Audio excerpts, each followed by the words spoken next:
Esto, en este poco tiempo que llevo yo, he hablado con algunos intendentes de distintos signos políticos y hasta ahora no he encontrado a ninguno quejándose, no he encontrado críticas. Es más, yo siempre estoy diciendo, aún a pesar de mi rol, que si no fue la única secretaría que funcionó durante el gobierno de Alberto Fernández, le pegan el palo, porque la verdad que lo que estoy viendo es, al momento de hoy, 1.200 obras en ejecución, un presupuesto con el más del 80% de ejecutado. Ahí me descoloca. El área de Grabois funcionó, se sacó un 8 sobre 10.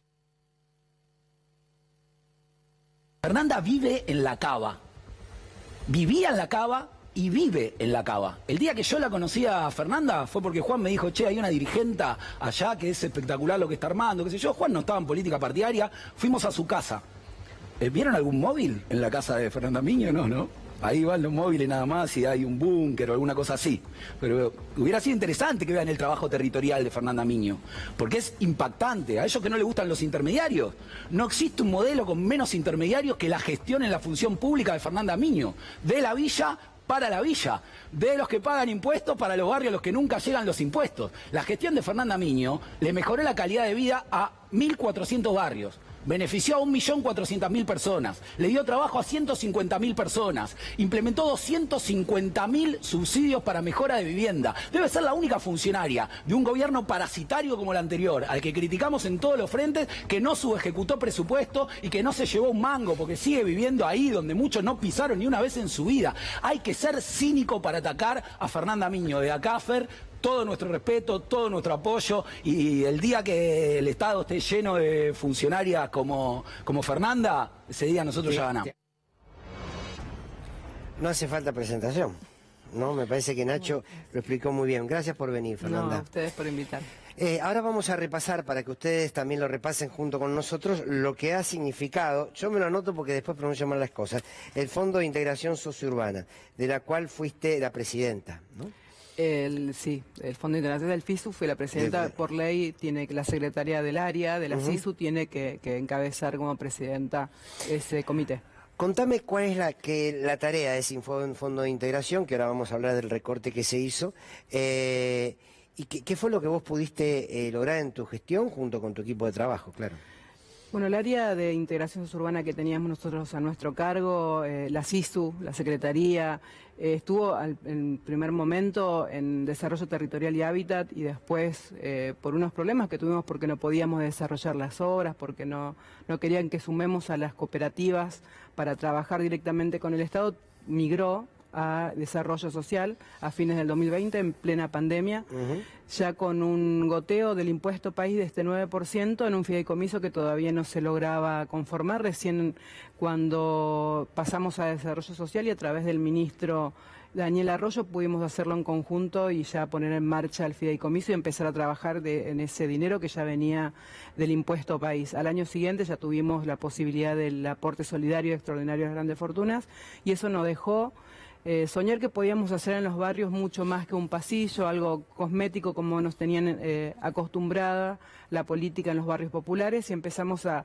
pensar que podíamos hacer obras integrales. Teníamos que tener un equipo que esté abocado a eso directamente y un presupuesto que al tenerlo nos permitió en muchos barrios por primera vez llevar agua potable, por primera vez llevar desagües pluviales, tener la posibilidad de hacer cloacas, de hacer conexiones eléctricas seguras, la posibilidad de lotes con servicio, y lo que a nosotros nos trajo mucha satisfacción es poder trabajar directamente con las mujeres de los barrios populares a través del programa Mi Pieza, que pudimos hacer 250.000 refacciones, en muchos de los casos, y cuando había lugar, una piecita más para evitar el hacinamiento crítico que existe en muchos de los barrios populares, y eso nos permitió trabajar todo este tiempo en esa línea. Muy difícil porque era una línea nueva, era una área nueva, y me tocó a mí como parte de encabezar esa área, trabajar en la política para que me traigan los proyectos, porque recordemos, y eso por ahí no sé si queda claro, que la CISU financiaba las obras, no las ejecutaba, las ejecutaban los entes ejecutores, cooperativas, sindicatos,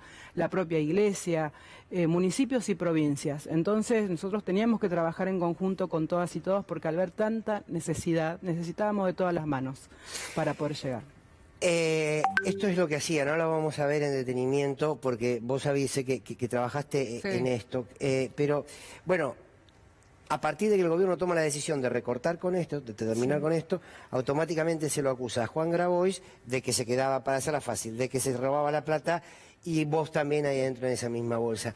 ¿Qué te pasa? Porque veí que te emocionabas cuando escuchabas a Nacho, porque me imagino que cuando los compañeros hablan así de una, es lo mejor que te puede pasar, ¿no? Pero me imagino que no la pasaste nada bien esos días. Me emociona porque no era una política que nosotros levantamos mucho el perfil. Nosotros siempre que nos pedían venir a los programas y presentarlo, lo hacíamos con mucho orgullo, presentando los distintos sorteos de Mi Pieza. Y de repente es como que trabajamos porque necesitamos apurarnos, los tiempos de gestión son pocos y también con la pandemia nos evitó esa posibilidad de llegar a los barrios rápidamente y nosotros estábamos apurados para hacer la mayor cantidad de obras posible, necesitábamos de eso. A medida que va nombrando Nacho eso más allá de las palabras y le vuelvo a agradecer, recién al Pitu también de las palabras que tuvo dirigida a la gestión y a mi persona en particular, creo que cuando empiezan a enumerar las obras me empiezan a pasar por la cabeza y por el corazón. Yo vi esas obras, yo las acompañé, yo las celebré en conjunto con mujeres y hombres de los barrios populares. Entonces digo, este ataque que disfraza de lo que está mal es atacarlo primero a Juan. Digo, que no fue funcionario la que firmaba y la que era funcionaria fui yo.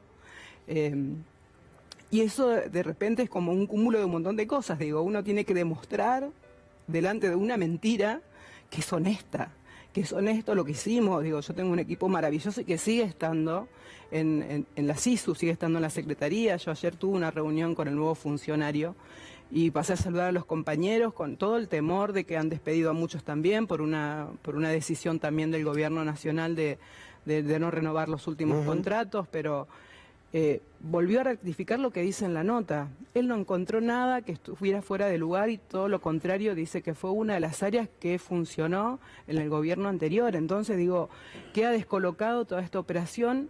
Pero por más que nosotros mandamos antes que salga con esa nota, todos los datos que teníamos, todo lo que pedían, salieron igualmente porque no era su intención informar, no era su intención mostrar lo que hacíamos, era mentir sobre algo que estaba bien, demonizar nuevamente la figura de Juan, que es uno de los principales actores políticos que hoy está enfrentando todo esto, y decir que estaba todo mal para hacerse lo que hicieron. Claro, para justificar el manoteo inmoral de los recursos, los pocos recursos que tiene hoy la familia y los barrios populares para subsistir. Vos seguís viviendo en el barrio La Cava. ¿Qué pasó con el barrio? ¿Qué pasó con la familia? Cuando de pronto te encontrás que apareces, no por toda esa gestión maravillosa que han hecho, sino por toda esta mentira y esta operación. Primero que es mi fortaleza, digo, es muy difícil aguantarse eso si no hay una familia fuerte que ha acompañado la gestión desde los días que mamá no estaba en casa, de las posibilidades de no poder despertarse y preparar a tus hijas para ir al colegio. Yo creo que eso también hace, digo, mamá no estuvo por esto y por esto. Claro. Digo, de la más grande que hoy tiene la posibilidad de seguir estudiando, me dice, mamá, nosotros quédate tranquila porque sabemos quién sos, qué hiciste. Digo, que tus propios hijos digan eso por todo esto, digo, es muy difícil y también para con los vecinos. Hoy me encontré en la verdulería con uno de mis vecinos y me decía, Fernanda, ¿por qué el ataque? ¿Por qué no vienen a ver las obras que hicieron? Que vayan a los barrios donde hicieron. Hicieron cloacas en un pasillo, nos decían nosotros. La cooperativa de nuestro barrio hizo cloacas por primera vez en la historia de La Cava en los pasillos. Entonces, digo, todo eso es un cúmulo. Digo, yo tengo la tranquilidad, primero pues soy una mujer de fe y digo, el que nada hace, nada teme. Todo lo contrario está claro desde el principio porque sabíamos cuando tocábamos intereses de los que más tienen para llevarlo a los que más lo necesitan, iba a haber algo que no iban a querer, que iban a querer porque quieren que desaparezca eso por una cuestión de que no se vea.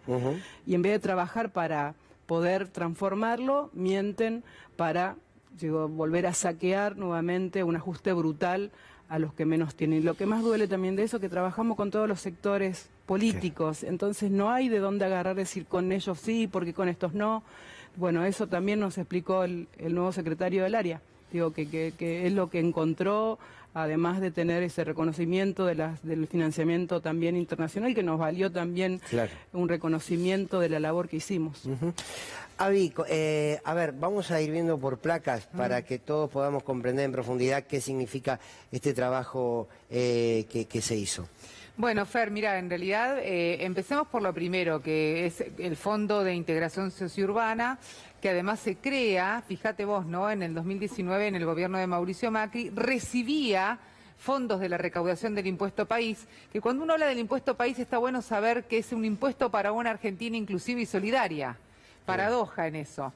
Este decreto pasó hoy a tener del 30% al 1%, que si sacás bien las cuentas, y Fernanda seguramente lo va a poder explicar, en realidad solamente le queda el 0,3%. Cuando empezás a notar qué es lo que sucede, bueno, ataca en el centro de la pobreza, en el piso, la estructura de la pobreza, es lo que justamente decía Fernanda recién que no se quería tener. Y además a todo esto es importante, empieza el plan con 4.400 barrios, pero termina con más de 5.000. Ahora, vamos a ver otra placa que tiene que ver en este caso, el objetivo, que eran estas obras en barrios vulnerables, las cloacas, las veredas, la instalación eléctrica segura y demás, y abarcaba este programa Mi Pieza. Cuando hablamos de Mi Pieza, hablamos del hacinamiento, que muchísimos desconocen, donde se vive en los barrios populares, donde además una refacción vale millones, donde, por ejemplo, tener un piso, tener un baño, que es impensado tal vez en algunos hogares, sin embargo, esto le daba más allá de la habitación para poder estar un poquito más cómodos a las familias. Bueno, esto se hacía. Otra de las placas tiene que ver en este punto, y también es importante, entender cómo se manejaba todo lo que significaba el impuesto país. Porque cuando hablamos cómo se descontaba, es importante, el impuesto país recarga el 30% de la compra de moneda extranjera. Ahora, de ese 30% que estamos hablando, el 70% el de la recaudación se dirigía a la ANSES y a PAMI, a programas de la ANSES y de PAMI. El 30% iban a obras de turismo y a vivienda. De ese 30% tenía el FISU, 65% además eran de obras de infraestructura económica y 5% que era el formato de turismo nacional. Ahora, esto significa que ese 30% no lo van a poder utilizar y, por supuesto, se desfinancia claramente la obra en el barrio popular. Mariano. ¿Qué tal, Fernanda? Yo escucho, por supuesto, las objeciones, los ataques a la labor que desarrollaron ustedes en la gestión y se me representan por momentos dos casos muy concretos que hubo en la Argentina de iniciativas que surgieron de sectores de la sociedad civil, sectores sociales, para emprendimientos, sobre todo orientados también a la sociedad de los sectores vulnerables. Pienso en la misión Sueños Compartidos de Madre de Plaza de Mayo, pienso en las acciones en el mismo sentido de la Tupac Amaru con Milagro Sala. Me gustaría saber su opinión sobre esos dos emprendimientos que también sufrieron muchos ataques, tuvieron objeciones judiciales. Uno podría decir, bueno, ¿qué camino tuvieron esas objeciones judiciales después y dónde están ahora esas causas? Pero me gustaría saberlo de parte suya. Yo en el caso de Madres no pude ver obras, sí vi las obras inconclusas y no ahondé mucho. Sí, a Milagros la conozco, la fui a ver cuando visité. Es muy gracioso porque a veces cuando el gobernador estaba peleándose a Ferre, digo, muy mal con Grabois, yo estaba firmando con sus funcionarios obras para los barrios populares de Jujuy. Y en esas tantas visitas la visité a Milagro. Me parece que hay ahí una estigmatización de los sectores populares que creen que una mujer sencilla, una mujer de un barrio, o personas que venimos de sectores populares no pueden manejar ciertas administraciones o no pueden llevar adelante ciertas iniciativas. Como sabíamos que pasaba esto y que se acusaba mucho el tema de los controles, nosotros del primer momento, cuando empezamos a tener el fideicomiso, porque no fue al principio de la gestión, fue a fines del 2020 que empezó a funcionar el fideicomiso, empezamos a tener estos controles exhaustivos de monitoreo, de auditorías de todos los colores, porque sabíamos que iban a venir por cómo estábamos trabajando en la SISU. Y digo, se solucionaba con otros controles, si no te gustaban lo que hacíamos, se solucionaba con más controles. Digo, no era el problema el control ni la transparencia, eran que quieren la plata no en los barrios populares, no para que las familias vivan un poco más cómodas, sino que la quieren para otra cosa, fines que no sabemos. Fer, te hago una pregunta más agradeciéndote que te hayas venido hasta aquí. ¿Cómo está hoy el barrio? ¿Cómo está la cava? porque de acá tratamos de contar lo mal que le estamos pasando a los argentinos, pero sobre todo los sectores populares. Pero vos estás allí. Estoy ahí, es una problemática, digamos, nosotros con las cooperativas de trabajo lo que logramos es sacar los chicos de la esquina, como le decimos muchas veces, que en ese ocio y en eso que te lleva a no tener la oportunidad de trabajar, podés elegir un camino que está errado. Nosotros tenemos con mi esposo hace mucho tiempo un espacio social en el patio de nuestra casa que absorbíamos todo el lugar, que no podía las familias tener un patiecito para que los chicos jueguen, los invitábamos al patio de nuestra casa. Eso después se transformó en contención, en apoyo escolar, en cultura, en teatro y hoy también en trabajo, porque a partir de la articulación con las organizaciones sociales nosotros pudimos generar el trabajo además de todo eso. Y es saca esa cabeza que hoy está en otro lado con todas las tentaciones a trabajar y en muchos de los casos la primera vez de trabajo. Sabemos que esto en un momento se va a terminar porque sabemos que por más que el nuevo funcionario digan que los fondos están garantizados, sabemos lo difícil que es cuidar, administrar los fondos que te llegan, porque hay mucha demanda, porque hay muchos controles y hay mucha burocracia. Por eso creo que el fideicomiso viene a cortar un poco ese camino por la urgencia que necesitan los sectores populares para que lleguen las obras y servicios. Y esto hace que las familias hoy estén descolocadas, que pregunten todo el tiempo si ese trabajo se termina, si las obras en los barrios se terminan, si vamos a empezar a hacer olla nuevamente, porque al no llegar los alimentos tuvimos que no hacerlas y tenemos que empezar. En San Isidro, donde vivo, en la cava de San Isidro, tenemos muchos colegios que hacen campaña, pero eso pasa en San Isidro. Imagínense un barrio muy similar en otro lugar de la provincia de Buenos Aires, en otro lugar de la Argentina, no tienen de dónde rascar. Entonces digo, hay una preocupación enorme, no solamente porque se descontinúan las obras, porque no se continúan o porque se van a hacer muy esporádicamente, sino por la situación real, porque la problemática es multidimensional, no es solamente el ingreso económico, sino mucho más grande. Se conocen los datos de la pobreza y nosotros los contamos de aquí como cifras, sabiendo y expresando claramente que son familias. A veces el gobierno niega cuando se hace un testimonio de lo mal que la está pasando la gente, dicen que son actores. ¿Vos estás viendo que hay hambre en el barrio? Sí, totalmente, nos reclaman que hagamos olla, que podamos, digo siempre, hay la familia desesperada que sale por un cartón de leche, digo, no es una cuestión, hay que vivir en un barrio. Yo siento a veces cuando se habla tan livianamente como si fuera parte de una planilla, digo, no pisaron nunca un barrio, esto que decían recién, sí. No han pasado nunca de ver la necesidad que es ahí, que tenés que contar las monedas para comprar una garrafa de gas que hoy sale 15.000 pesos en el barrio. La gente ya no compra de kilo de carne, compra un cuarto de carne picada, cocinan con un chorizo, digo, eso está pasando en el barrio. Me comentaba la familia hasta cuándo, cuándo se termina, si él no está para eso, muchos lo votaron. Entonces se sienten esto de que pensábamos que iba a ser distinto y que íbamos a empezar a tener más trabajo. Y bueno, creo que con esto el presidente cree que lo que los votaron solamente son de clase alta y a ellos se depara el tema de su presidencia, pero la gente la está pasando muy mal.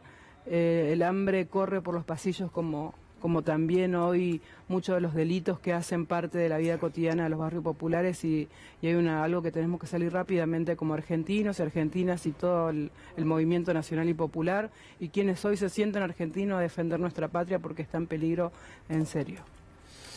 Gracias por venir. Gracias. Muchas gracias. Nos vamos a una pausa cortita, ya estamos de vuelta.